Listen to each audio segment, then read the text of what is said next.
The billionaire Theodore Richardson lay motionless on his leather chair, his breathing slow and steady as if deep in sleep. His home office door remained wide open, and behind him the massive steel safe gaped like a hungry mouth. Stacks of $100 bills sat exposed, some scattered carelessly on his mahogany desk, others bundled neatly inside the vault. The morning sun streamed through tall windows, casting bright light across the money that could change any struggling family's life forever. This was no accident. This was a carefully planned test. Theodore had grown tired of people disappointing him. Employees who smiled to his face while stealing supplies. Business partners who praised his vision while plotting behind his back. Even family members who called only when they needed money. Trust had become a luxury he could no longer afford, but loneliness was a price he was tired of paying. So when his housekeeper Celeste mentioned her 8-year-old daughter might visit during school holidays, Theodore saw an opportunity to discover if honesty still existed in this world. The sound of small footsteps echoed down the marble hallway. Theodore's muscles tensed slightly, but he maintained his peaceful facade. Through barely open eyelids, he watched as a small figure appeared in his doorway. Amara Johnson, Celeste's daughter, stood frozen at the entrance. Her dark eyes widened as they landed on the exposed money, and Theodore held his breath, waiting to see greed take hold of another innocent soul. But what happened next would haunt him forever, changing not just his perspective on humanity, but the entire course of 3 lives. Have you ever wondered what truly lies in a child's heart when faced with temptation? What would you do in little Amara's shoes? Share your thoughts in the comments below, and don't forget to subscribe for more incredible stories that restore your faith in humanity. Theodore Richardson had built his fortune on reading people. As the CEO of Richardson Financial Group, he could spot a liar from across a boardroom and detect greed in the smallest gesture. But at 52, surrounded by luxury in his Manhattan estate, he felt more alone than ever. The mahogany walls of his study seemed to close in on him each evening, filled with awards and photographs of business achievements but empty of genuine human connection. The idea for the test had come to him 3 weeks earlier during a conversation with Celeste, his housekeeper of 2 years. She was different from the others. Quiet, hardworking, and never asked for anything beyond her modest salary. When she mentioned needing to bring her daughter to work during the school break, Theodore saw it as a chance to answer the question that kept him awake at night. Did good people still exist? "Mr. Richardson, I'm so sorry to impose," Celeste had said, wringing her hands nervously. "My babysitter fell through and I have nowhere else to turn. Amara is very well behaved. She won't be any trouble." Theodore had agreed immediately, but his mind was already working. If the daughter was anything like her mother, this could be interesting. If not, well, at least he would know the truth about the Johnson family before his feelings toward them grew any deeper. Now, as he arranged the final details of his test, Theodore felt a mixture of anticipation and dread. On his desk, he placed $5,000 in cash, making it look as though he had been counting it before falling asleep. Inside the safe, another $20,000 sat in neat stacks, clearly visible to anyone who approached. Security cameras captured every angle, but Theodore preferred to witness this moment himself. He settled into his high-backed leather chair, closed his eyes, and regulated his breathing to mimic deep sleep. The house was quiet except for the distant sound of Celeste's vacuum cleaner in the east wing. She had strict instructions to clean the upper floors first, leaving the ground floor offices for later. This would give Amara time to explore, as curious children always did. Minutes passed like hours. Theodore's neck began to ache from holding his position, but he remained still. Then he heard it, soft footsteps padding down the hallway, growing closer with each second. His heart rate quickened despite his outward calm. 8-year-old Amara Johnson appeared in the doorway, her school backpack still strapped to her shoulders and her neat braids tied with bright yellow ribbons.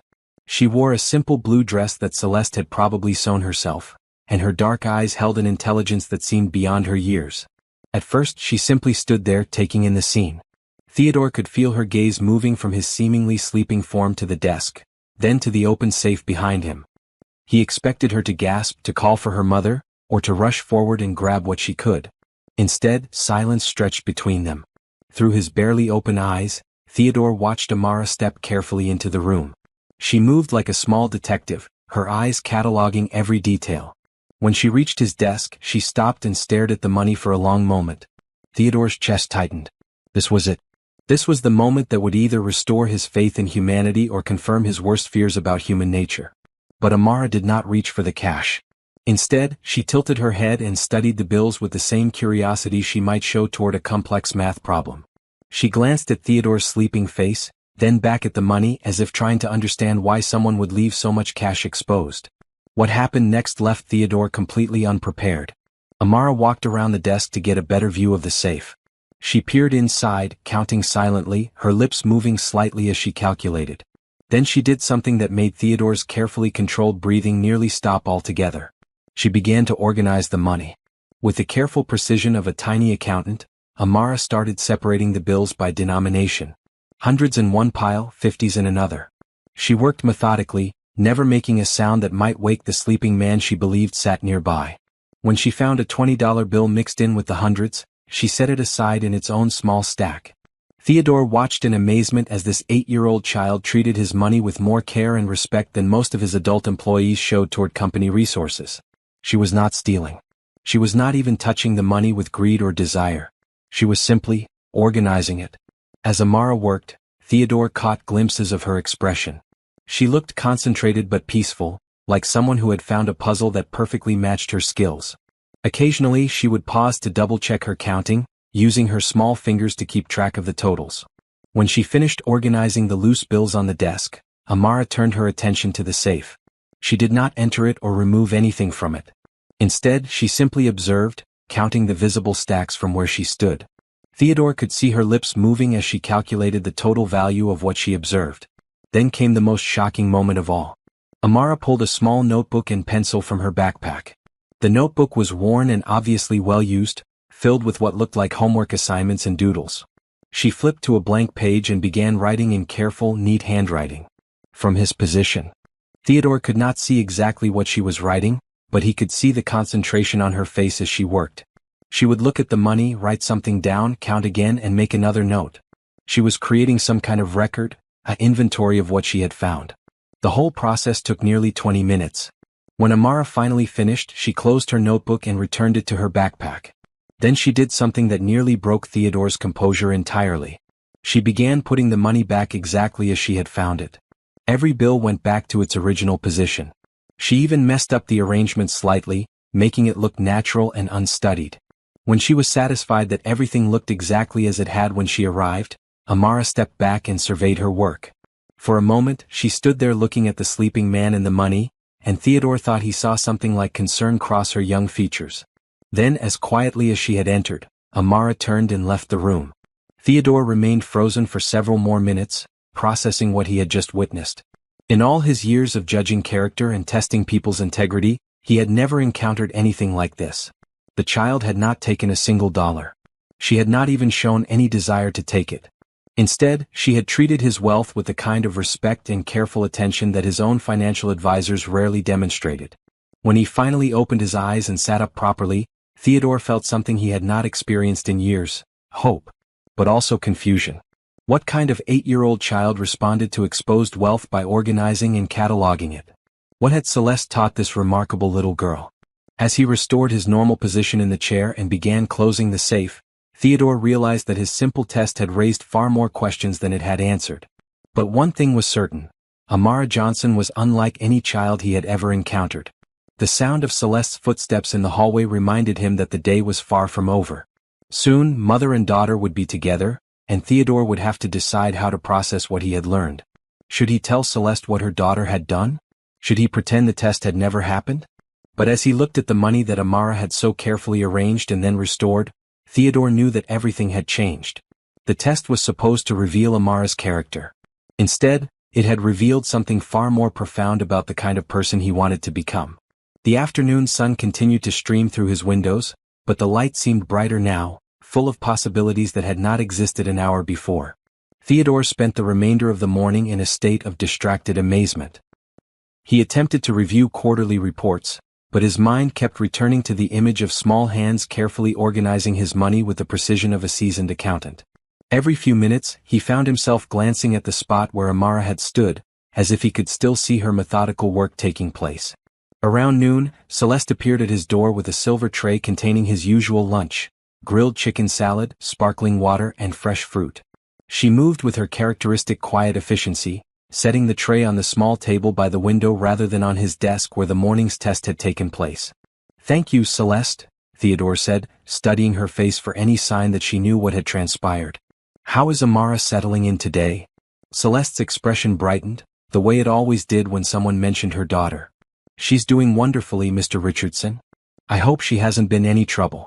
I've set her up in the small sitting room with her books and art supplies. No trouble at all, Theodore replied, which was certainly true. She seems like a remarkable child. She is, Celeste said softly, pride evident in her voice. Sometimes I think she's too serious for her age. Always wanting to help, always trying to figure out how things work. This comment struck Theodore as particularly relevant given what he had witnessed. What kinds of things interest her? Celeste hesitated, as if worried that sharing too much might be inappropriate. Well, she loves numbers. Math has always been easy for her. And she's fascinated by how businesses operate. Sometimes she asks me questions about how you manage everything here, and I have to admit I don't know enough to give her proper answers. Theodore felt a stirring of excitement. She asks about business operations? All the time, Celeste laughed quietly. Last week she wanted to know why some companies succeed while others fail. I told her that was a question for someone much smarter than me. She said she wants to learn how to help people manage their money properly so they never have to worry about not having enough. The words hit Theodore like a physical blow. Here was a child who had been exposed to financial struggle, yet instead of developing greed or resentment, she had cultivated a desire to help others achieve financial security. The maturity of such thinking in an 8-year-old was extraordinary. That's a very noble goal, Theodore said carefully. Has she shown interest in any particular aspect of financial management? Celeste's eyes lit up with maternal pride. She keeps a little notebook where she writes down everything she learns about money and saving. She even tracks our household expenses and suggests ways we might save a few dollars here and there. Some of her ideas are quite clever, actually. Theodore's pulse quickened. The notebook. He had seen her writing in it during his test, but now he understood its significance. This was not a child playing at being grown up. This was a young person genuinely dedicated to understanding financial principles. Would it be possible for me to meet her properly? Theodore asked. Perhaps she would enjoy seeing some real business operations. Celeste looked surprised and pleased. She would be thrilled, Mr. Richardson. But are you certain? I know how busy you are. I'm certain, Theodore replied, and he meant it completely. Would this afternoon be convenient? After Celeste left to fetch her daughter, Theodore found himself nervously adjusting his tie and straightening his desk. He had conducted thousands of business meetings with CEOs, politicians, and world leaders, but the prospect of talking with one honest 8-year-old made him more anxious than any high-stakes negotiation. When Amara appeared in his doorway, she looked even smaller than she had during her morning visit. She stood politely at the threshold, waiting for permission to enter, her hands clasped behind her back in a gesture that reminded Theodore of a young soldier at attention. Please come in, Amara, Theodore said gently. I've been looking forward to meeting you properly. She approached his desk with careful steps, her dark eyes taking in the office with obvious curiosity. Theodore noticed that her gaze lingered momentarily on the spot where the money had been that morning, but her expression revealed nothing. Your mother tells me you're interested in how businesses work, Theodore began. Is that true? Amara nodded solemnly. Yes, sir. I think it's important to understand how money works so people don't have to struggle the way. She paused, glancing toward the door where her mother had disappeared. The way your family has? Theodore finished gently. Yes, sir, Amara said quietly. I want to learn how to help people make good choices with their money so they can take care of their families. Theodore felt his throat tighten with unexpected emotion. That's a wonderful goal, Amara. What have you learned so far? To his amazement, Amara began reciting financial principles with the confidence of someone much older. She explained the importance of budgeting, the difference between wants and needs, and the concept of saving for emergencies. Her understanding was not perfect, but it was remarkably sophisticated for her age. Where did you learn all this? Theodore asked. From books at the library, Amara replied. And from watching my mama. She's very good at making our money last even when there isn't very much of it. Theodore glanced at some papers on his desk, then looked back at Amara. I have a question for you. If you found money that didn't belong to you, what would you do? Amara did not hesitate. I would try to return it to the person who lost it. If I couldn't find them, I would give it to someone trustworthy who could help find the owner. Even if your family needed the money? Especially then, Amara said with surprising firmness. My mama always says that how we get money is more important than how much money we have. Taking something that doesn't belong to you might solve one problem, but it creates bigger problems for your character. Theodore studied this remarkable child, thinking about the scene he had witnessed that morning. What if the money was just sitting somewhere and no one was watching? Amara tilted her head, considering the question seriously. It would still belong to someone. Just because no one is watching doesn't change what's right and what's wrong. The simple wisdom of her response left Theodore momentarily speechless. He thought about all the adults in his life who compromised their principles when they thought no one was looking. Yet here was a child who understood that integrity was not about avoiding consequences, but about being true to yourself. Amara, Theodore said carefully, what would you say if I told you that sometimes people test other people to see what kind of character they have? I would say that's probably smart, she replied thoughtfully. My mama says you can't really know someone until you see how they act when they think no one is watching them. Theodore felt his heart racing. And how do you think someone should act when they think no one is watching? Exactly the same way they act when everyone is watching, Amara said without hesitation. Being good isn't something you do for other people. It's something you do because it's who you want to be. The profound truth of her statement hung in the air between them. Theodore realized that this 8-year-old child had just articulated a principle that many adults never learned. She understood that character was not about performance or reputation, but about the fundamental choices that defined who you were at your core. Amara, Theodore said slowly, I have something to tell you about this morning. Her eyes widened slightly, but she remained still and attentive. I was not actually asleep when you came into this room earlier. A faint blush colored Amara's cheeks, but she did not look ashamed or defensive. Instead she looked curious.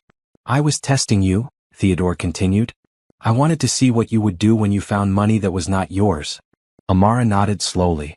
I wondered about that. The money looked too neat to be accidentally left out. Her perceptiveness surprised him again. You suspected it was a test? Maybe, she said. But it didn't matter. A test or an accident, the right thing to do was the same.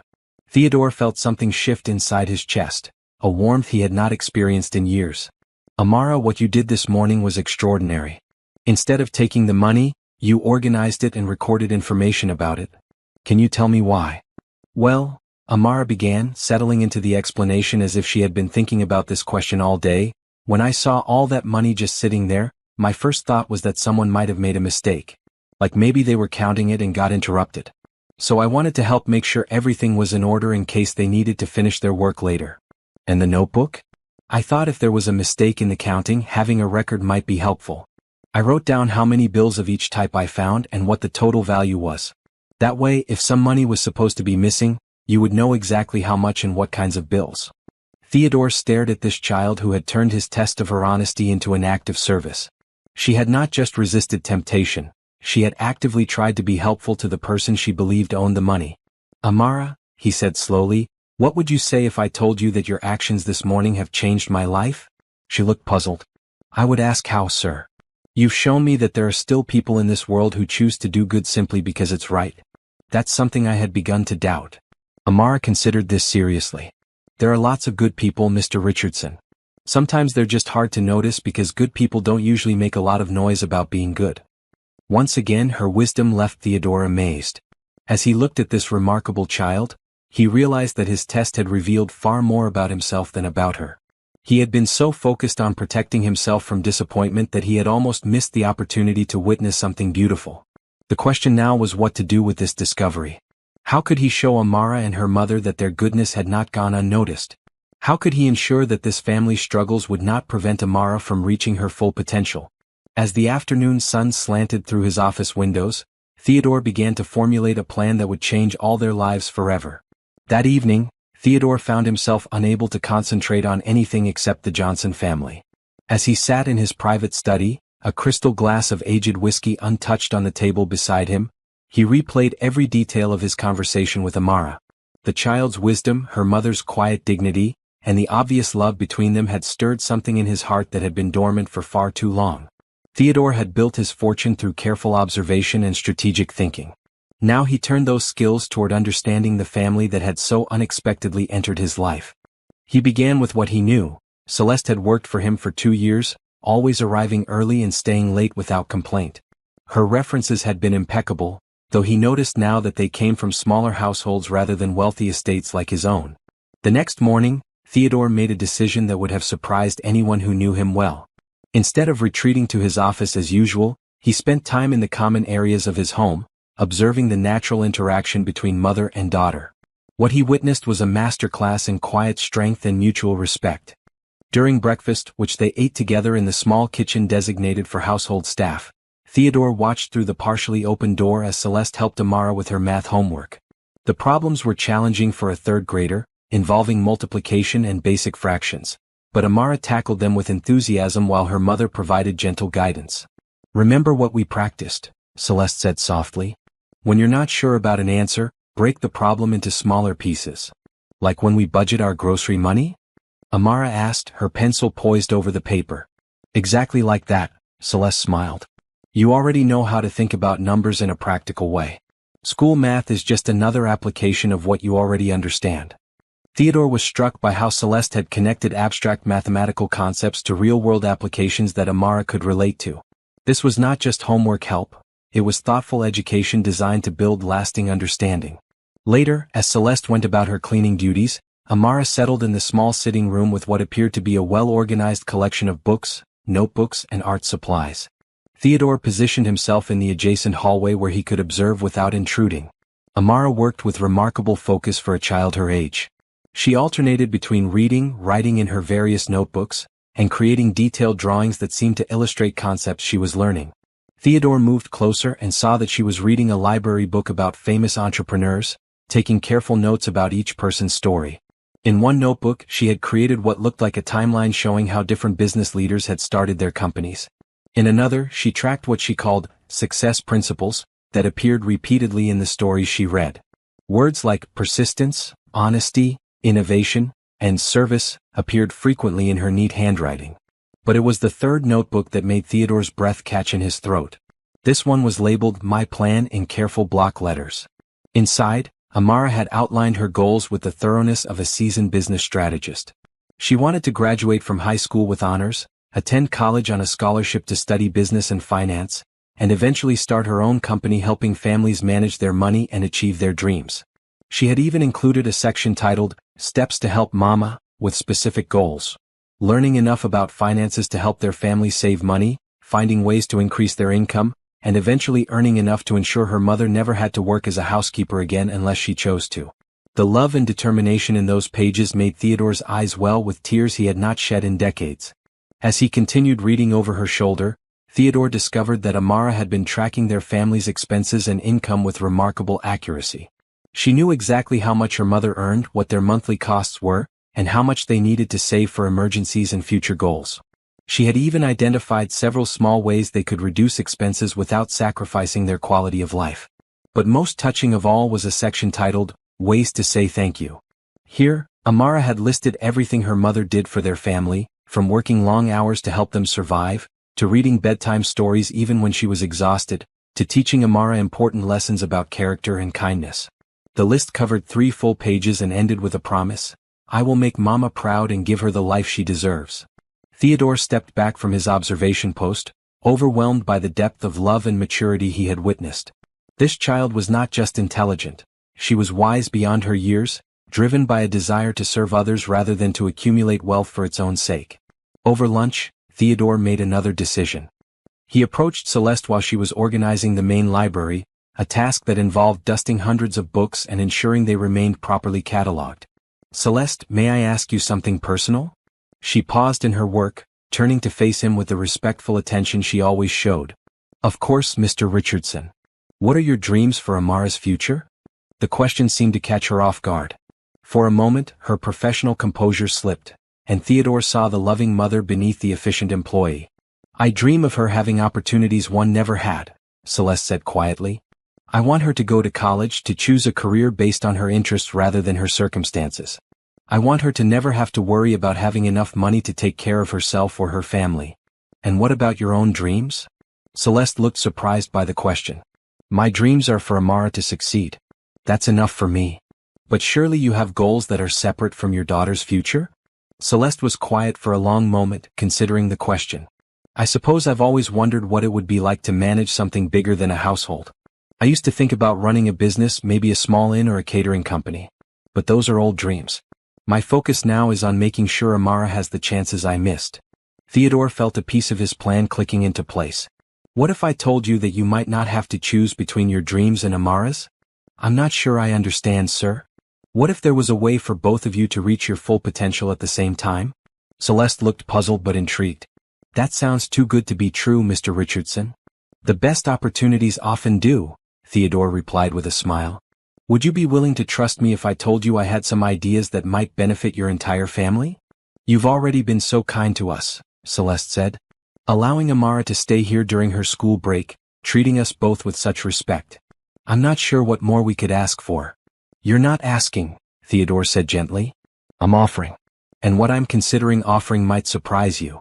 That afternoon, Theodore spent several hours in his office, not working on business matters, but instead researching scholarship programs, educational opportunities, and ways to structure what he was beginning to think of as an investment in human potential rather than a simple act of charity. He thought about his own childhood, growing up with every advantage money could buy but lacking the kind of loving guidance that Celeste provided for Amara. He thought about the loneliness that had grown inside him over the years, and how the presence of this remarkable family had already begun to fill spaces in his heart he had forgotten existed. As evening approached, Theodore realized that his test of Amara's character had evolved into something much more significant. He was no longer simply evaluating their worthiness of his help. He was discovering that helping them might be exactly what he needed to find meaning and purpose in his own life. The question was no longer whether he should help the Johnson family. The question was how to structure that help in a way that honored their dignity while providing the opportunities they deserved. As he watched the sun set through his office windows, Theodore began drafting a proposal that would change 3 lives forever. He thought about Amara's careful organization of his money that morning, her thoughtful plans for the future, and her deep love for her mother. He thought about Celeste's quiet strength, her dedication to her daughter, and her own deferred dreams.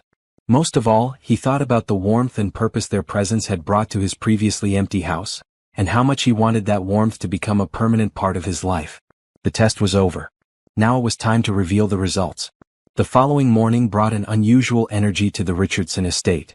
Theodore had barely slept, his mind churning with plans and possibilities.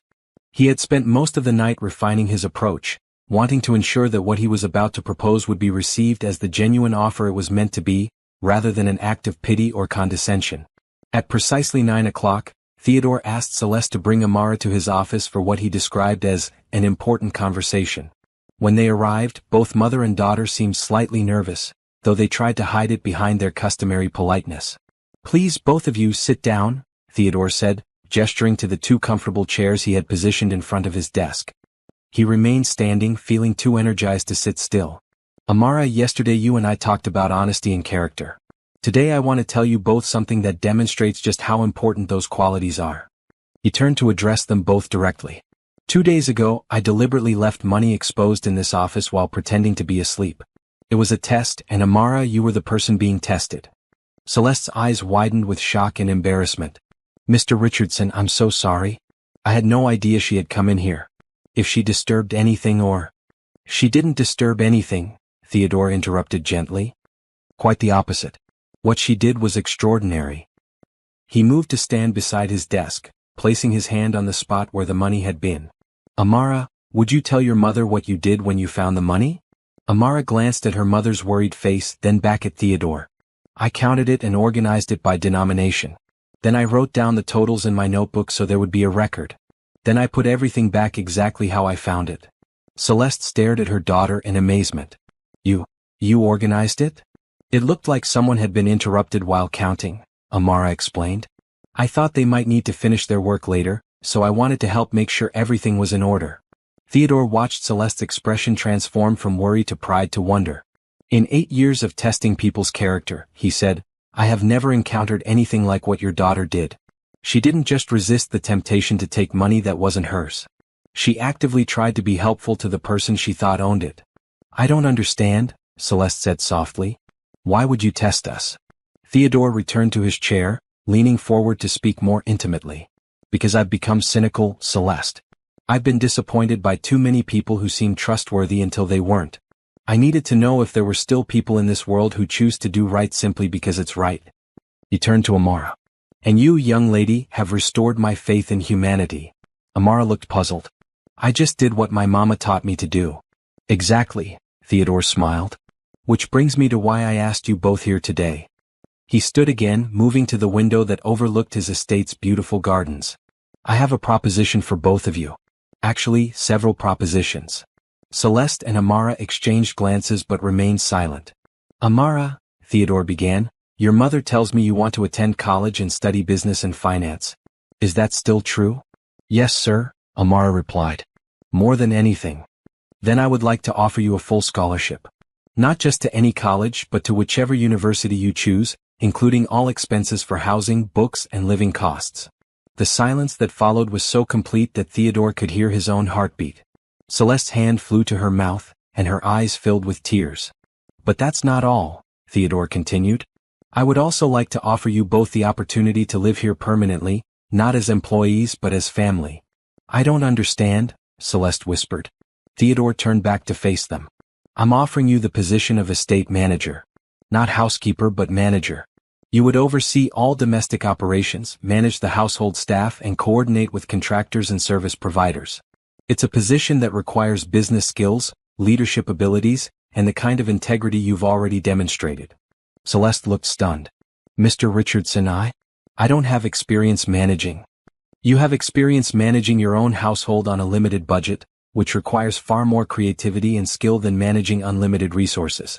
You have experience raising an extraordinary daughter, which demonstrates leadership and teaching abilities. And you have experience working efficiently and honestly, which is more valuable than any degree. He moved closer to them, his voice growing warmer. The salary would be substantial, enough to ensure you never have to worry about financial security again. You would live in the estate's family wing, not the staff quarters. Amara would attend the finest private schools in the city, with full support for any additional educational opportunities she desires. Amara looked up at her mother with wide eyes. Mama, does this mean I can still learn about business and help people with their money? More than that, Theodore said, kneeling down to Amara's eye level. It means you can start learning right now. I would like you to be my apprentice. You can observe real business operations, attend appropriate meetings, and learn from actual financial decisions. By the time you're ready for college, you'll have more practical business experience than most graduate students. Celeste was crying now but trying to maintain her composure. Mr. Richardson, this is incredibly generous, but I don't understand why you would do all this for us. Theodore stood and walked back to his desk, picking up a framed photograph of himself receiving a business award. He stared at it for a moment then set it down. 5 years ago, I won an award for Businessman of the Year. The ceremony was attended by hundreds of people, all congratulating me on my success. But when I went home that night, I realized I had no one to share the achievement with. No one who cared about me as a person rather than as a source of wealth or opportunity. He turned back to them. Yesterday, I watched an 8-year-old child demonstrate more integrity in 20 minutes than most adults show in a lifetime. I listened to her talk about her dreams of helping others, and I saw the love between a mother and daughter who support each other through every challenge. His voice grew thick with emotion. I'm not offering you charity. I'm asking if you would consider allowing a lonely man to become part of your family. The room fell silent again. Theodore could see Celeste struggling with the magnitude of what he was proposing. But what if we disappoint you? She asked quietly. What if this doesn't work out the way you hope? Then we'll figure it out together, Theodore replied. But I don't think that will happen. I've seen your character, both of you. I trust you more than I've trusted anyone in years. Amara suddenly spoke up. Mr. Richardson, if we say yes, does that mean you'll be like a father? The question hit Theodore like a physical blow. He looked at this remarkable child who had somehow seen straight to the heart of what he was really asking for. Would you like that, Amara? She nodded solemnly. I've always wondered what it would be like to have a daddy who could teach me about business and help take care of Mama. Theodore felt tears threatening his own composure. And I've always wondered what it would be like to have a daughter who cares more about helping others than about getting rich, and a partner who shares my values and could help me remember what's truly important in life. Celeste looked at her daughter, then at Theodore. Are you certain about this? Really certain? I've never been more certain of anything in my life, Theodore replied. The question is, are you willing to take a chance on me? Have you ever witnessed a moment when everything changes for the better? When someone's life is transformed by unexpected kindness. If this story is touching your heart, please subscribe and share your thoughts in the comments. Your support helps us bring more inspiring stories like this one. Celeste sat in stunned silence for what felt like an eternity, her hand clasped tightly in Amara's smaller one. The magnitude of Theodore's offer seemed almost impossible to process. Her mind raced through the implications: financial security, educational opportunities for Amara, a chance at a career she had only dreamed about, and most surprisingly, the possibility of becoming part of a real family. "I need to understand exactly what you're proposing," Celeste said finally, her voice steady despite the emotions swirling inside her. "You're offering me a management position, housing, and educational opportunities for Amara. But you're also talking about family. What does that mean practically speaking?" Theodore appreciated her directness. "It means that you and Amara would live here as family members, not employees. You would have your own private wing of the house, complete autonomy over your living space, and equal say in how this household operates. As estate manager, you would have authority over household decisions and a substantial budget to manage." He moved to his desk and retrieved a folder he had prepared that morning. "I've drafted a formal proposal that outlines everything: salary, benefits, living arrangements, and Amara's educational trust fund. The salary alone is more than most people earn in executive positions, and that doesn't include the housing, utilities, meals, or educational benefits." Celeste accepted the folder with trembling hands. As she read through the documents, her eyes widened progressively. The salary figure made her gasp audibly. This is more money than I ever imagined earning," she whispered. "It's appropriate compensation for the responsibilities involved," Theodore replied. "Managing an estate this size, coordinating staff, overseeing maintenance and operations, handling vendors and contractors. These are significant responsibilities that require skill, intelligence, and trustworthiness." Amara leaned over to peek at the papers. "Mama, what does educational trust fund mean?" Theodore smiled. "It means that starting today, money will be set aside specifically for your education. By the time you're ready for college, there will be enough to pay for any university you choose, plus graduate school if you decide to pursue advanced degrees." "Any university?" Amara's eyes were enormous. "Harvard, Yale, Stanford, wherever your interests and abilities take you," Theodore confirmed. "And if you decide you want to study abroad, that's covered too." Celeste looked up from the papers. "Theodore, Mr. Richardson, I don't know what to say. This is beyond generous. But I have to ask, what do you get out of this arrangement?" Theodore sat down across from them, his expression serious. "I get the chance to be part of something meaningful. I get to watch an exceptional young person grow and develop. I get to work alongside someone I respect and trust. And honestly, I get to feel like my life has purpose again." He paused, choosing his words carefully. "I've spent years accumulating wealth, but I've never had anyone to share it with or anyone to pass it on to. My parents are gone, I have no siblings, and I've never married or had children. When I die, everything I've built will go to charities run by people I've never met. But if you become part of my family, if Amara truly becomes like a daughter to me, then everything I've worked for will have meaning. I'll have someone to mentor, someone to teach, someone to watch grow into the remarkable woman I know she'll become." Amara spoke up unexpectedly. "What about love? Families are supposed to love each other." Theodore felt his throat tighten. "I already care about both of you more than I expected to. I think love grows when people choose to be family and treat each other with kindness and respect. Do you think you could learn to love a man who wants to take care of you and help you achieve your dreams?" "I think I already do," Amara said simply. "You listened to my dreams like they were important. You want to help Mama have a better life. And you made that test not to be mean but to see if we were good people. That seems like love to me." Celeste wiped away tears that had been threatening to fall. "Amara, sweetheart, this is a very big decision. Are you sure you understand what it would mean? It means we get to live in this beautiful house and I get to learn about business from someone who's really good at it. It means you get to have a job you'll love instead of working so hard just to pay our bills. And it means Mr. Richardson gets to have a family who appreciates him." The clarity of her 8-year-old reasoning was remarkable. Theodore found himself nodding in agreement. "There's one more thing," Theodore said. "I want both of you to know that this offer comes with no strings attached and no pressure. If you accept and later decide this arrangement isn't working, you'll have financial security regardless. The trust fund for Amara's education is permanent, no matter what. And Celeste, you'll have enough savings from this position to start your own business if that's what you eventually want to do." Celeste looked at him with wonder. "You would do that? Even if we left?" "Family doesn't stop being family because of geography or circumstances," Theodore replied. "If I'm asking you to trust me, then I need to prove that I'm trustworthy." "But we won't leave," Amara announced with conviction. This is the best thing that's ever happened to us. Right, Mama? Celeste laughed through her tears. It certainly seems that way, sweetheart. She turned to Theodore. I have practical questions. When would this arrangement begin? What about my current employment obligations? How do we handle the transition? We can start immediately if you'd like, Theodore said. Your current position as housekeeper would simply evolve into the estate manager role. I'll handle any administrative details. As for the transition, we can take it at whatever pace feels comfortable for you. He stood and moved to a cabinet, retrieving another set of documents. I've also prepared some additional opportunities if you're interested. There are business courses available through the university's continuing education program, leadership seminars, professional development workshops, whatever you need to feel confident in your new role. And for Amara? Private tutoring to supplement her regular education, access to my business library, opportunities to observe real business operations.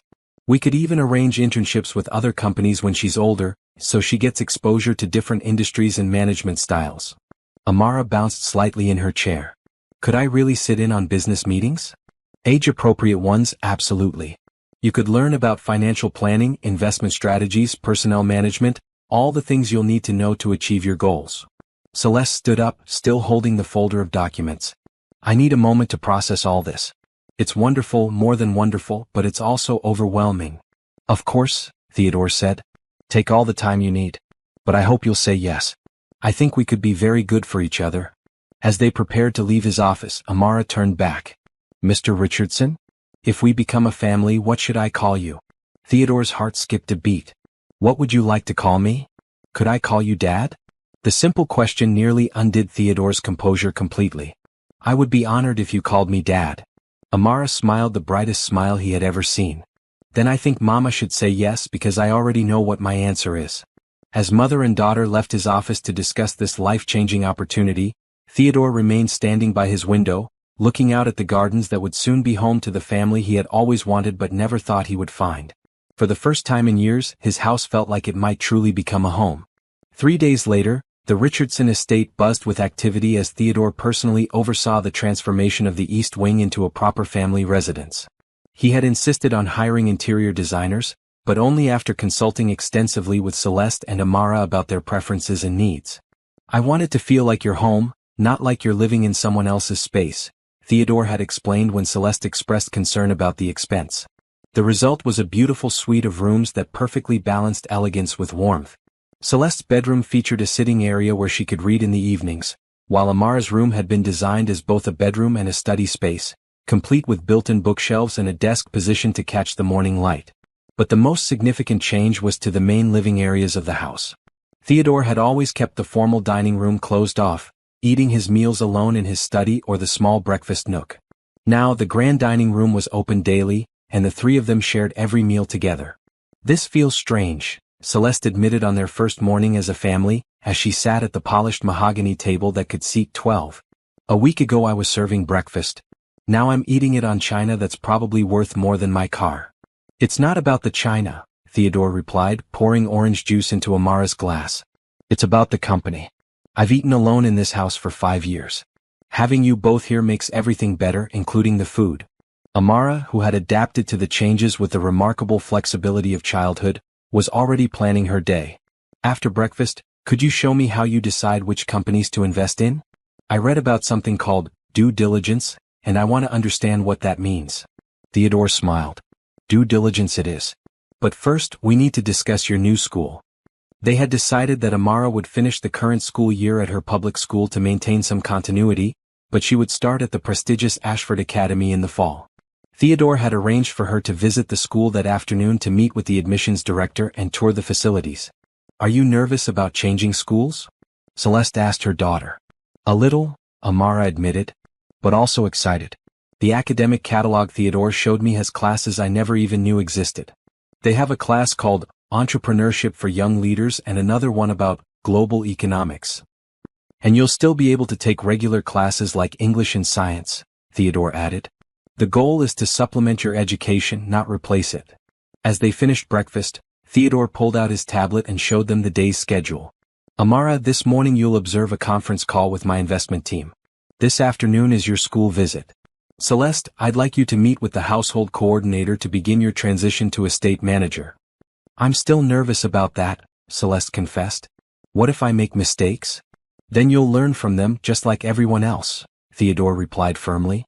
I didn't become successful by avoiding mistakes. I became successful by learning from them quickly and not repeating them. The morning business meeting was a revelation for Amara. She sat quietly beside Theodore as he conducted a video conference with investment advisors from 3 different cities, discussing the potential acquisition of a renewable energy company. Amara took notes throughout the meeting, asking Theodore to explain terms she didn't understand during brief muted moments.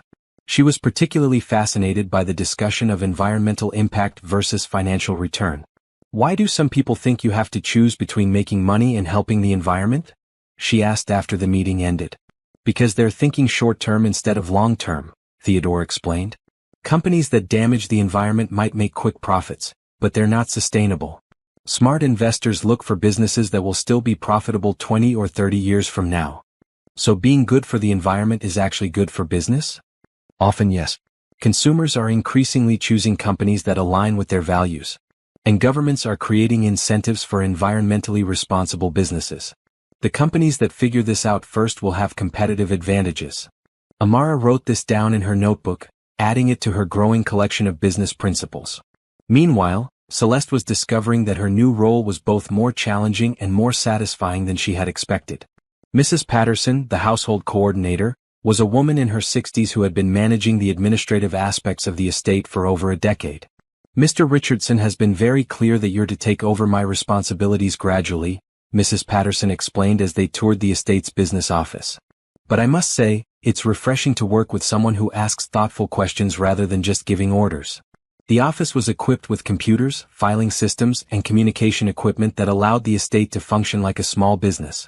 Celeste would be responsible for coordinating with landscaping services, maintenance contractors, housekeeping staff, and various vendors. The budget for household operations is substantial, Mrs. Patterson continued, showing Celeste the financial management software. Mr. Richardson believes in paying fair wages and maintaining the highest standards, but he also expects efficient management. How many people work here regularly? Celeste asked, studying the staffing charts. 12 full-time employees including grounds crew, housekeeping, and maintenance, plus various part-time and contract workers. You'll be responsible for their schedules, performance reviews, and ensuring they have everything they need to do their jobs well. Celeste felt a flutter of nervousness but also excitement. This was real responsibility, the kind of management role she had dreamed about but never thought she would have the opportunity to try. That afternoon, Amara's visit to Ashford Academy exceeded even Theodore's high expectations. The admissions director, Dr. Sarah Chin, was immediately impressed by Amara's maturity and intellectual curiosity. We rarely see students this young with such clear academic goals, Dr. Chin told Theodore as they observed Amara participating in a sample economics lesson with 5th grade students. She's asking graduate-level questions about market theory. The school's facilities were impressive. Well-equipped science laboratories, a library that rivaled those at many colleges, and classrooms designed to encourage collaborative learning. But what excited Amara most was meeting other students who shared her passion for learning. Everyone here seems excited about school, she told Theodore during their drive home. At my old school, some kids thought it was weird that I liked math and reading about business. Here, one girl told me she wants to be an environmental lawyer, and a boy in the economics class is already planning to start his own nonprofit organization. Do you think you'll be happy there? I think I'll be challenged there, Amara replied thoughtfully. And I think being challenged is how you grow. That evening, the 3 of them sat in the main living room, a fire crackling in the fireplace despite the mild weather. Theodore had chosen this room for their family time because it felt more intimate than the formal sitting rooms, with comfortable furniture arranged to encourage conversation. How did everyone's first day go? Theodore asked, settling into his favorite leather chair. Overwhelming but wonderful, Celeste replied. I have so much to learn, but Mrs. Patterson is an excellent teacher. And the staff seems genuinely happy to have someone new to work with. And you, Amara? I learned that due diligence is like being a detective, but for business instead of crimes. I learned that good companies think about more than just money. And I learned that I'm going to love my new school. Theodore felt a warmth spreading through his chest. I learned something today too. What? Both Celeste and Amara asked at the same time. I learned that having a family makes everything better. The business meeting was more interesting because I was sharing it with someone who cared about learning. The house feels more alive with your voices in it. And I realized that success isn't about what you accumulate, it's about who you share it with. Amara got up from her chair and went to hug Theodore. I'm glad we said yes to being your family. So am I, Celeste added softly. I've never felt so hopeful about the future. As Theodore held Amara and looked at Celeste, he realized that his test of their character had led to the greatest reward of his life. He had gained not just a family, but a sense of purpose and joy that no amount of money could have purchased. The transformation of the Richardson estate was complete, but the transformation of 3 lives was just beginning. 6 months after the Johnson family had officially moved into the Richardson estate, the house had been transformed from a showplace into a home. The changes were evident in small details: family photographs on Theodore's desk, Amara's artwork displayed in the main hallway, and the sound of laughter echoing through rooms that had been silent for years. Theodore had discovered that being a father figure was both more challenging and more rewarding than he had anticipated. Amara's insatiable curiosity about business kept him constantly engaged, forcing him to articulate concepts he had long taken for granted. Explain to me again why people buy insurance, Amara said over breakfast one morning, her notebook open beside her plate of pancakes. Insurance is about managing risk, Theodore replied, cutting his own breakfast while he thought about how to explain the concept clearly. You pay a small amount regularly to protect yourself from having to pay a large amount if something bad happens. But what if nothing bad happens? Then you just lose all that money. That's the price of peace of mind, Celeste interjected from across the table. Remember when we couldn't afford health insurance and I was always worried about what would happen if you got sick? I remember, Amara nodded. You used to have headaches about money? Exactly. Now we don't have to worry about medical bills or car repairs or other emergencies because we're protected. The insurance money isn't lost, it's invested in security. Theodore watched this exchange with admiration. Celeste had proven to be a natural teacher, able to connect abstract concepts to real experiences that Amara could understand. Celeste's own growth had been remarkable to observe. As estate manager, she had quickly demonstrated an intuitive understanding of efficiency and personnel management that impressed everyone who worked with her. The staff productivity has increased by 30% since Celeste took over, Mrs. Patterson had reported to Theodore just the week before. She has a gift for making people feel valued while maintaining high standards. The changes were evident throughout the estate. The gardens were more beautiful than ever, maintained by a grounds crew that now felt empowered to suggest improvements rather than simply following orders. The house ran with clockwork precision, but the atmosphere was warm and welcoming rather than rigidly formal. Theodore had also begun including both Celeste and Amara in business discussions that were appropriate for their respective levels of understanding. Celeste had proven to have excellent instincts about people and situations, while Amara's questions often forced him to examine his assumptions in new ways. I don't understand why anyone would invest in companies that hurt people, Amara had said during a recent discussion about pharmaceutical investments. Even if they make money, wouldn't you feel bad about profiting from other people's suffering? The question had led to a deep conversation about ethical investing that resulted in Theodore restructuring part of his portfolio to align more closely with his values. Amara's moral clarity was becoming a compass for decisions that affected not just their family, but the broader impact of his business activities. On this particular morning, Theodore had a special announcement to make. I have some news that I think will interest both of you, he said as they finished breakfast. I've been invited to speak at the National Youth Entrepreneurship Conference next month. That's wonderful, Celeste said. What will you be speaking about? How young people can develop business skills and ethical leadership. But here's the interesting part, I'd like both of you to come with me. Amara's eyes lit up. Really? I could go to a real business conference. Not just go, Theodore smiled. I'd like you to be part of my presentation. You could share your perspective on what motivates young people to pursue business education and how adults can better support youth entrepreneurship. Celeste looked concerned. Theodore, that's a huge honor, but Amara is only 8 years old. Are you sure she's ready for something that public? I've been watching her for 6 months, Theodore replied. She speaks more clearly about business ethics than most adults I know. And her perspective is exactly what this conference needs to hear. Amara was practically bouncing in her chair. What would I have to talk about? Your dreams, your goals, and what you've learned about business so far. You could talk about how important it is to think about helping people, not just making money. You could share some of the insights you've written in your notebooks. But what if I get nervous and forget what to say? Theodore reached across the table and squeezed her hand.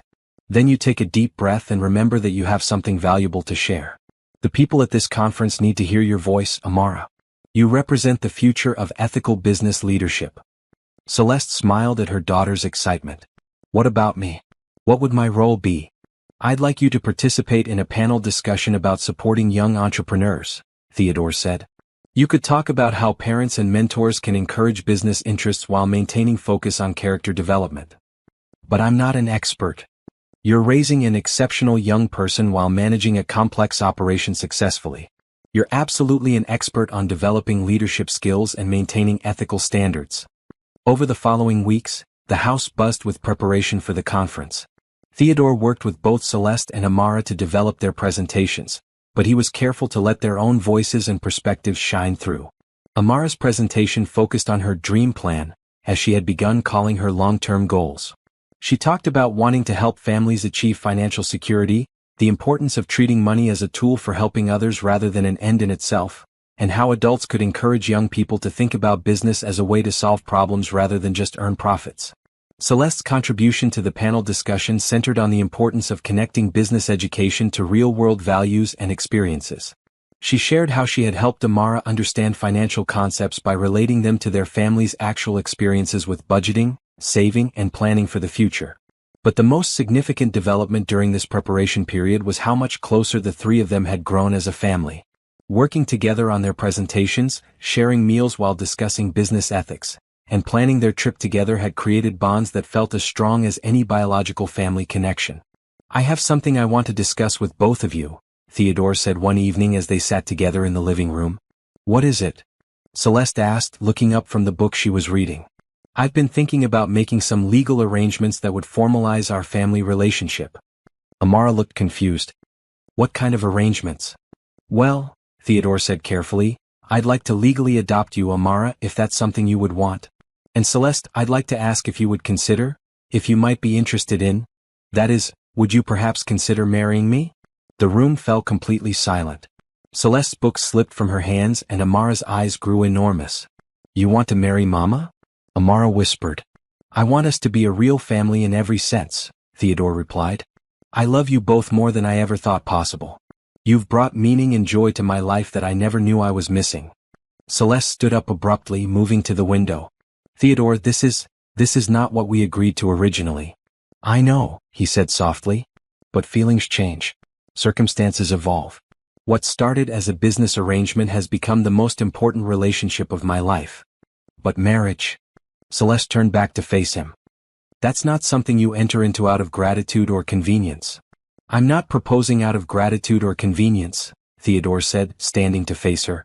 I'm proposing because I've fallen in love with your strength, your wisdom, your kindness, and the way you've made this house feel like home. I'm proposing because I can't imagine my life without both of you in it. Amara looked back and forth between the two adults, then spoke up with characteristic directness. Do you love him, Mama? Celeste was quiet for a long moment, her eyes fixed on Theodore's face. Yes, she said finally. I do love him. But marriage is complicated, sweetheart. It's not just about feelings. What else is it about? Amara asked. Partnership. Commitment. Building a life together based on mutual respect and shared values. Theodore stepped closer. We already have partnership, Celeste. We make decisions together. We support each other's goals. We've built a life together. The only thing missing is the formal commitment. And the legal adoption? Amara asked. What would that mean? It would mean that Theodore would officially be your father in the eyes of the law, Celeste explained. It would give him legal rights and responsibilities regarding your welfare and education. But he already takes care of me like a father, Amara pointed out with 8-year-old logic. Wouldn't the adoption just make it official? Theodore knelt down to Amara's eye level. The adoption would mean that no matter what happens, you would always be my daughter. If something happened to your mother, you would never have to worry about being taken care of. And when I'm old and gray, you would still be my daughter, with all the inheritance rights and family privileges that entails. Amara considered this seriously. And if Mama marries you, then we would all be legally family? That's right. Then I think Mama should say yes because we're already family in our hearts. We might as well make it official. Celeste laughed despite the seriousness of the moment. It's not quite that simple, sweetheart. Why not? Both Theodore and Amara asked at the same time. Looking at their expectant faces, Celeste realized that perhaps it really was that simple. They were already living as a family. They already loved and supported each other. They already shared dreams and goals in daily life. All right, she said softly. Yes to both. Yes to the adoption and yes to the marriage. Amara cheered and threw her arms around both adults. Theodore pulled Celeste close, holding both his daughter and the woman he loved, finally understanding what it meant to have everything that truly mattered. The Richardson estate had become home to a real family at last. The morning of the Youth Entrepreneurship Conference brought an unexpected visitor to the Richardson estate. Theodore was reviewing his speech one final time when his assistant called to announce that his estranged brother, Robert Richardson, was at the front gate requesting entry. Theodore hadn't spoken to Robert in over 3 years, not since their bitter argument about the family business following their father's death. Robert had wanted to pursue aggressive expansion strategies that Theodore considered unethical, leading to a complete breakdown in their relationship. "Should I let him in, sir?" his assistant asked over the intercom. Theodore glanced at Celeste, who was helping Amara practice her presentation in the adjoining sitting room. "Yes, but ask him to wait in the formal dining room. We'll be leaving for the airport in 2 hours." 20 minutes later, Theodore entered the dining room to find Robert pacing beside the mahogany table, his expression a mixture of curiosity and disapproval.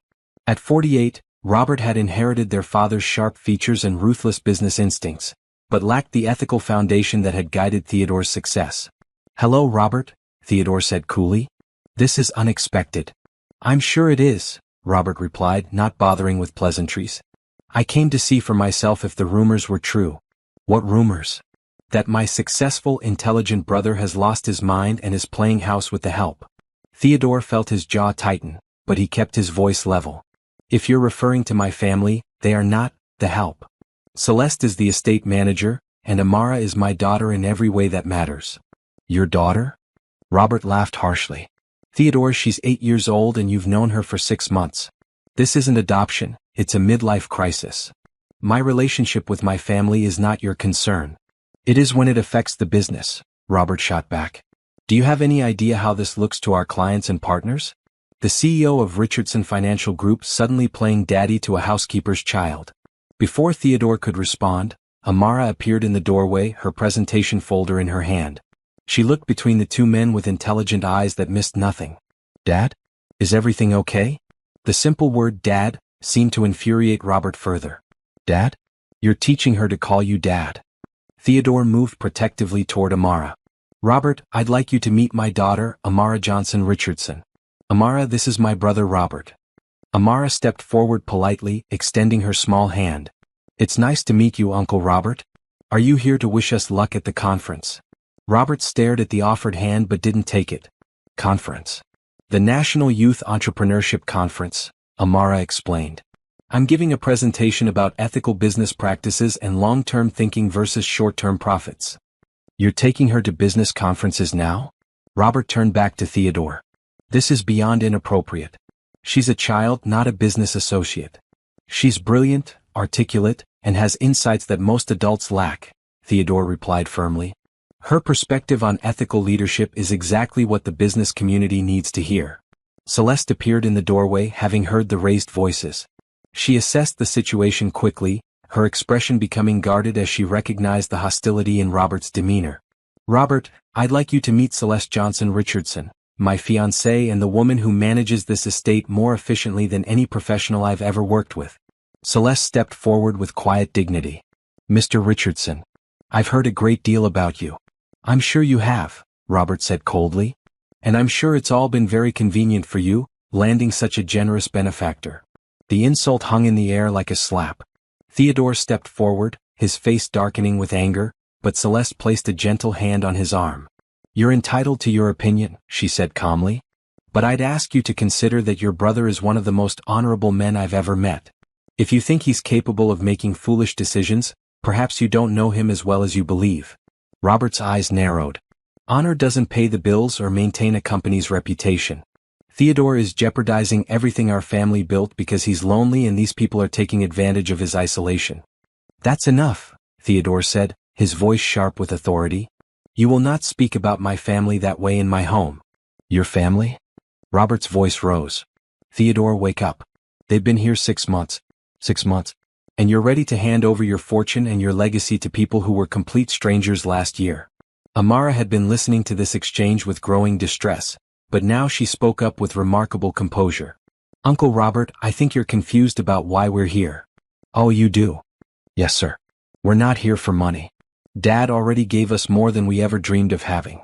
We're here because we love each other and we make each other better people. She moved to stand beside Theodore, slipping her small hand into his larger one. Dad was lonely before we came, but he was also kind and generous and smart. We were struggling before we met him, but we were also honest and hardworking and loving. When we became a family, we all got better.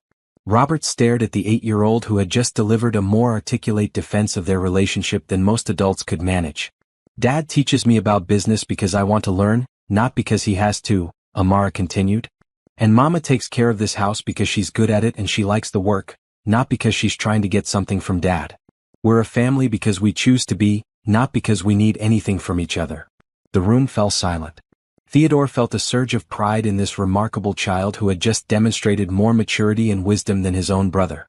Robert looked uncomfortable for the first time since his arrival. Look, I'm sure you're nice people. But Theodore has responsibilities. To the company, to our family's reputation, to the legacy our father built. What legacy? Theodore asked quietly. Dad built a successful company, yes. But he died alone in a hospital room because he valued business over relationships. He had wealth but no joy, success but no fulfillment. Is that really the legacy you want me to preserve? He built something that mattered. And I'm continuing to build something that matters. But I'm also building something our father never had. A life worth living. Celeste stepped forward. Mr. Richardson, I understand your concerns about your brother's welfare. But I think you might be surprised by how much this arrangement has benefited all of us, including Theodore's business performance. How could taking on dependents possibly benefit his business? Because having people who care about him as a person, not just as a source of income or opportunity, has given him new energy and purpose, Celeste explained. His work has more meaning now because he's building something for the future, for Amara's future. Theodore nodded. She's right, Robert. Having a family to provide for and mentor has made me more focused, more strategic about long-term growth. I'm not just accumulating wealth anymore, I'm building a legacy that will have real impact. And what happens when this little experiment fails? Robert demanded. When the novelty wears off and you realize you've attached yourself to people who don't understand your world? It won't fail, Amara said simply. Because we're not an experiment. We're a family. Robert looked at his watch. I have to go. Theodore, I hope you'll reconsider this situation before you do something permanent that you'll regret. The only thing I regret is the years I spent as isolated and bitter as you are now, Theodore replied. I hope someday you'll understand what you're missing. After Robert left, the three of them stood in silence for a moment, processing the encounter. I'm sorry about that, Theodore said finally. Robert has always been difficult. He's scared, Celeste observed. He sees your happiness and it threatens his worldview that success requires loneliness and that relationships are just transactions. Will he cause problems for us? Amara asked with concern. Theodore knelt down to her level. He might try. But nothing he can do will change how I feel about you and your mother. We're family, Amara. That's permanent no matter what anyone else thinks. Good, Amara said firmly. Because I don't want any other family. I like the one we made. As they prepared to leave for the airport, Theodore realized that Robert's visit had actually strengthened their bond rather than weakening it. Facing external criticism together had reminded them of what they meant to each other and why their unconventional family worked so well. The conference awaited, and with it, an opportunity to share their story with the world. The Youth Entrepreneurship Conference was being held at a prestigious hotel in Chicago, and the moment Theodore arrived with Celeste and Amara, he could sense the attention they attracted. While some looks were curious and admiring, others seemed judgmental, and Theodore suspected that Robert had been spreading his opinions about the new family arrangement. The first sign of trouble came during the opening reception. Theodore was speaking with Dr. Margaret Walsh, the conference organizer, when Harold Brennan, chairman of the board at Richardson Financial Group, approached with a stern expression. Theodore, we need to talk, Harold said without preamble. Privately. Dr. Walsh excused herself tactfully, leaving Theodore alone with the man who had been his father's closest business partner and who still wielded considerable influence over the company's direction. Harold, what's this about? Your brother paid me a visit yesterday, Harold said, his voice low but intense. He's concerned about your recent personal developments. Theodore felt his jaw tighten. My personal life is not company business. It is when it affects shareholders' confidence and board members' comfort with your leadership, Harold replied. Theodore, you're talking about adopting a child you've known for 6 months and marrying a woman who was your employee. The optics are terrible. The optics of a man finding happiness and building a family? The optics of a CEO making impulsive personal decisions that suggest compromised judgment, Harold corrected. Board members are asking questions. Investors are concerned about your stability. Across the room, Theodore could see Celeste and Amara speaking with a group of young entrepreneurs.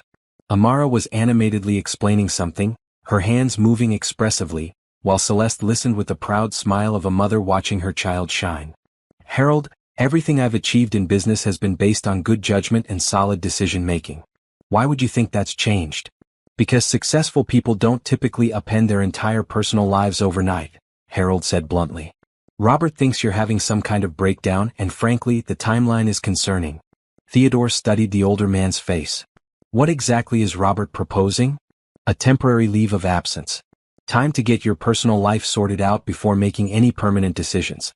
The board would support a sabbatical to allow you to gain perspective. A sabbatical, Theodore repeated slowly. And who would run the company during this sabbatical? Harold's slight hesitation told Theodore everything he needed to know. Robert has expressed willingness to step in temporarily. Of course he has. Theodore felt anger building in his chest. Let me ask you something, Harold. In the 6 months since Celeste and Amara have been part of my life, has my work performance suffered? Well, no.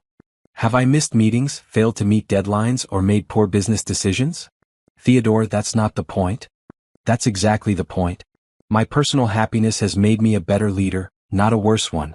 I'm more focused, more strategic, more committed to building sustainable long-term value rather than chasing short-term gains. Their conversation was interrupted by the sound of applause from across the room. Amara had apparently been introduced to the gathering and was receiving an enthusiastic response to whatever she had said. That's a child, Theodore, Harold said, gesturing toward Amara. You're bringing a child to business functions.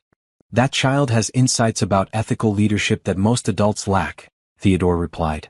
She's going to speak tomorrow about long-term thinking versus short-term profits, and she understands the concepts better than half the executives I know.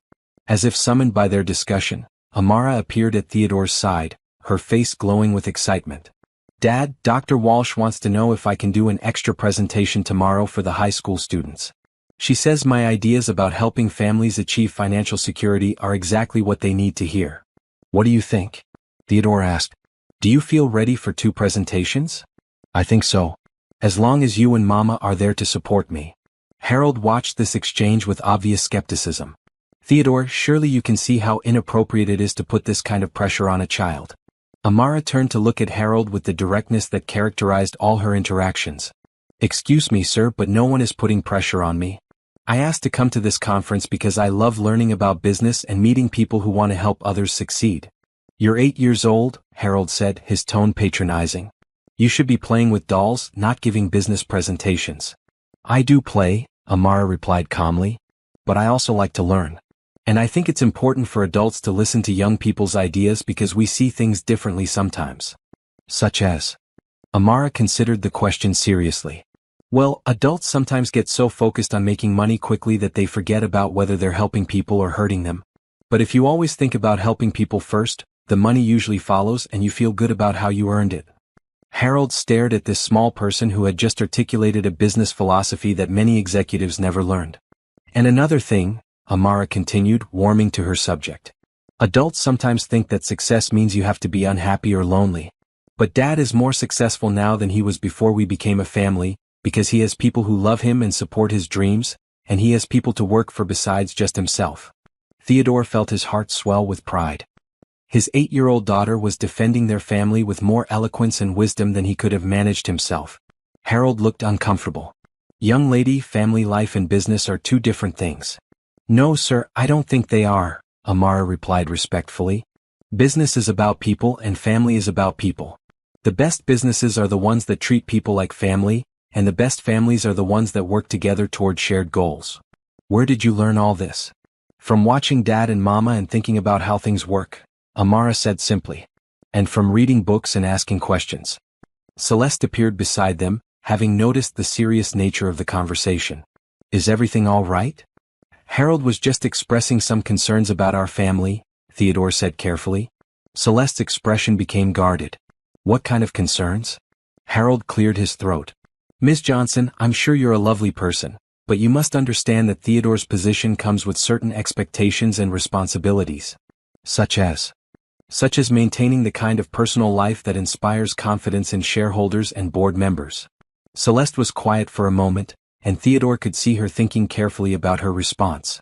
Mr. Brennan, she said finally, in the 6 months I've known Theodore, I've watched him work harder and more effectively than ever before.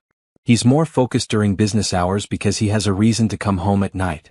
He's more strategic about long-term planning because he's building something for his daughter's future. And he's more committed to ethical practices because he wants to model the kind of leadership that Amara can be proud of. But the irregularity of the situation. What's irregular about a man finding love and building a family? Celeste asked. Isn't that what most people consider success? Before Harold could respond, Dr. Walsh approached with several conference attendees in tow. Theodore, I wanted to introduce you to some people who are very interested in meeting your family, she said warmly. This is Janet Morrison from the Youth Leadership Foundation, and Tom Chin from the National Association of Ethical Business Practices. Both visitors beamed at Theodore, Celeste, and Amara. We've been hearing wonderful things about your daughter's presentation tomorrow, Janet said. The combination of youthful idealism and practical business understanding is exactly what our foundation seeks to promote. And we're very interested in your approach to family-integrated leadership development, Tom added. The idea of mentoring young entrepreneurs within a family structure could revolutionize how we think about business education. Harold watched these interactions with obvious surprise.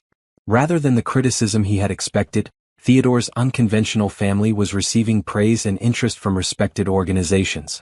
As the evening progressed, it became clear that Harold's concerns were not shared by the conference attendees. Instead, Theodore, Celeste, and Amara were surrounded by people eager to learn about their approach to combining business success with family values. During a quiet moment, Harold approached Theodore again. I may have been hasty in my assessment, he admitted reluctantly. The response here is not what I expected. People are hungry for authentic leadership, Theodore replied. They're tired of executives who sacrifice everything personal for professional success. My family hasn't made me weak. It's made me stronger and more focused. But Robert's concerns about the timeline? Robert's concerns are based on fear and jealousy, Theodore said firmly. He can't imagine that genuine happiness is possible, so he assumes mine must be fake or temporary. Harold nodded slowly. I'll need to report back to the board about what I've observed here. Report honestly, Theodore said. Tell them that I've never been more committed to the company's success or more clear about my values and priorities.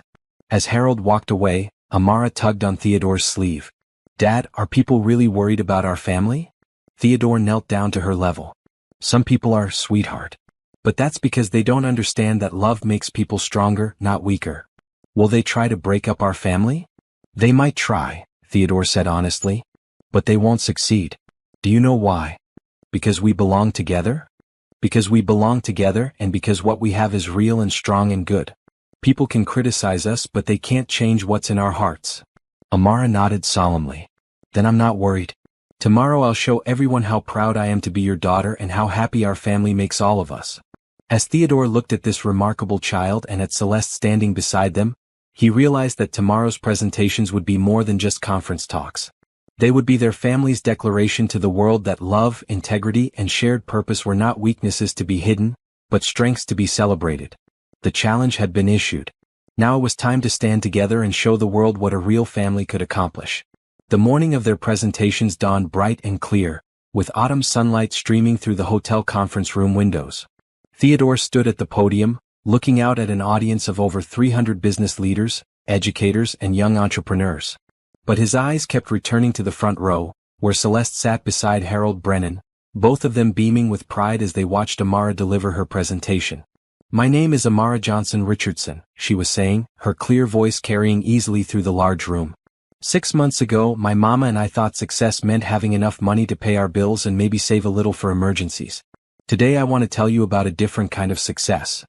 She paused, looking directly at Theodore with a smile that made his heart overflow. True success is when you can help other people achieve their dreams while you're working toward your own.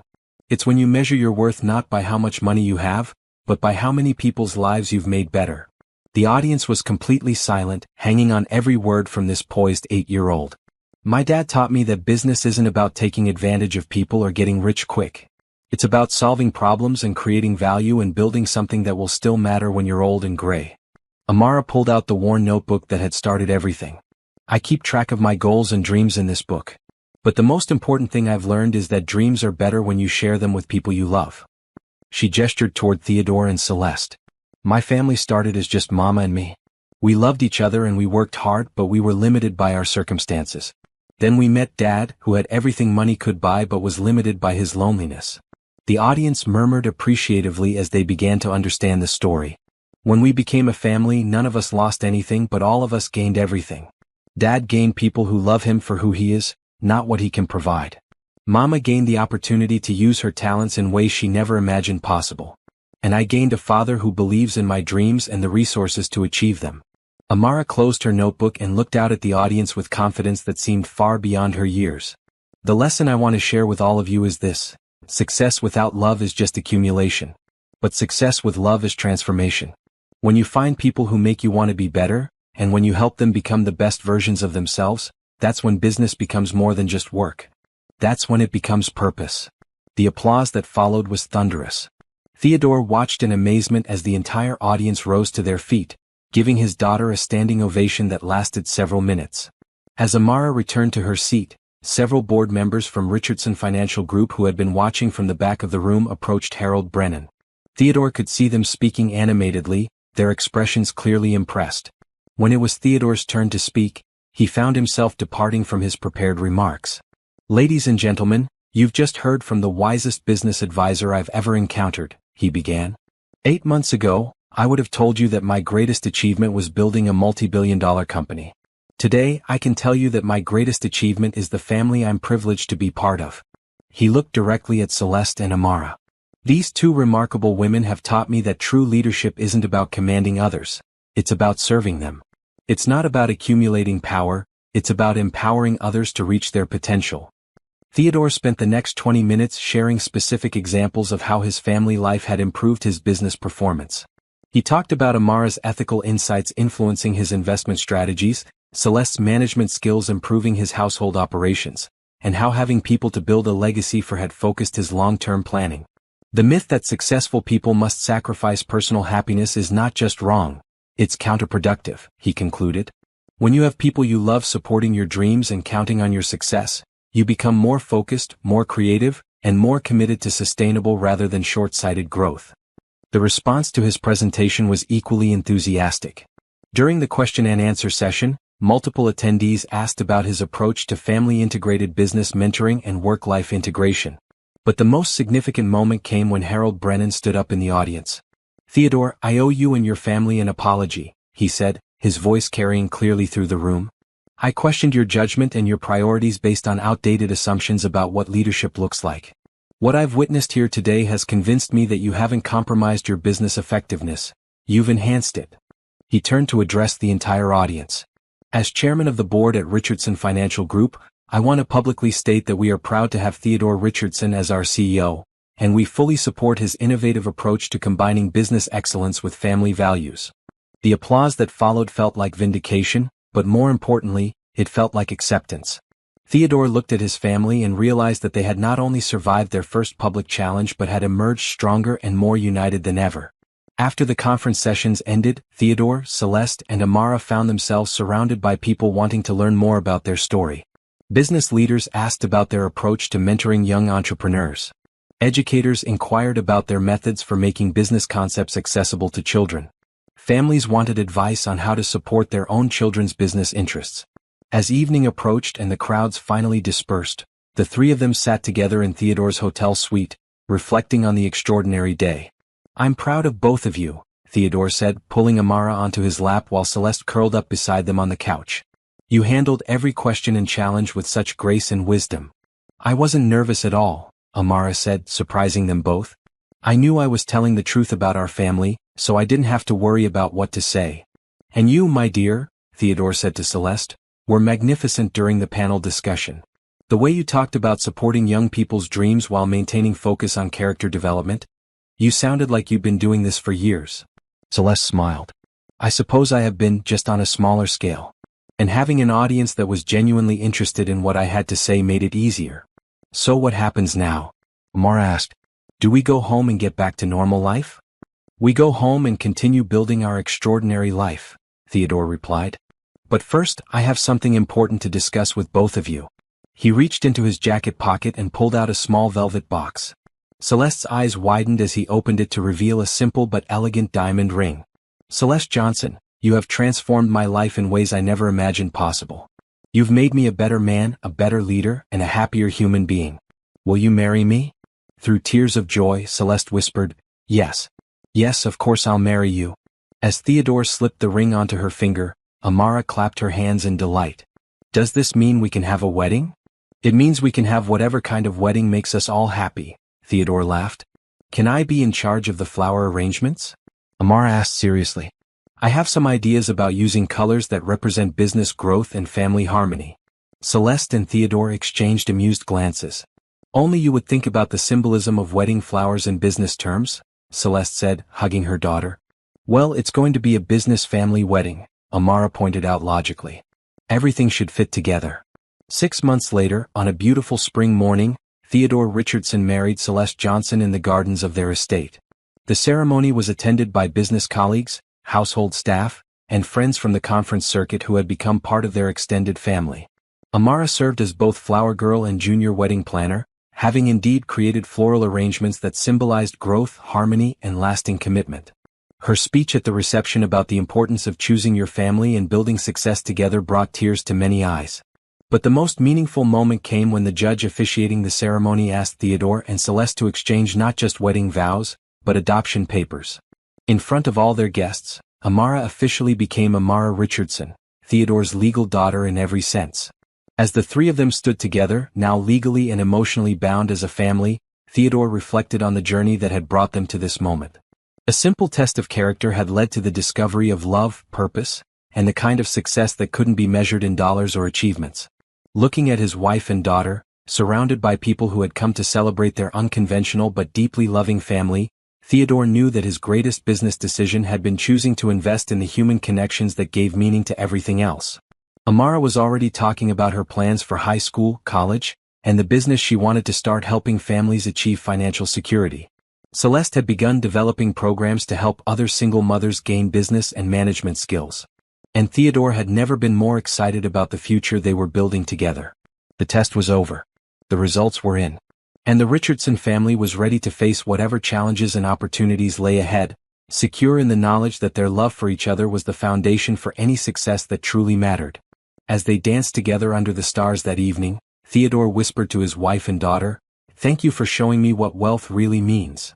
"What does it mean, Dad?" Amara asked, looking up at him with eyes full of wisdom and love. "It means having people to share your blessings with, people who make you want to be your best self, and people who love you not for what you can give them, but for who you are when you give it." And as the music played on and their guests celebrated around them, the Richardson family knew they had found the greatest treasure of all, each other. If you've been moved by this story of unexpected love and family bonds, please subscribe to our channel and share your thoughts in the comments below. Your engagement helps us continue bringing you heartwarming stories that remind us what truly matters in life.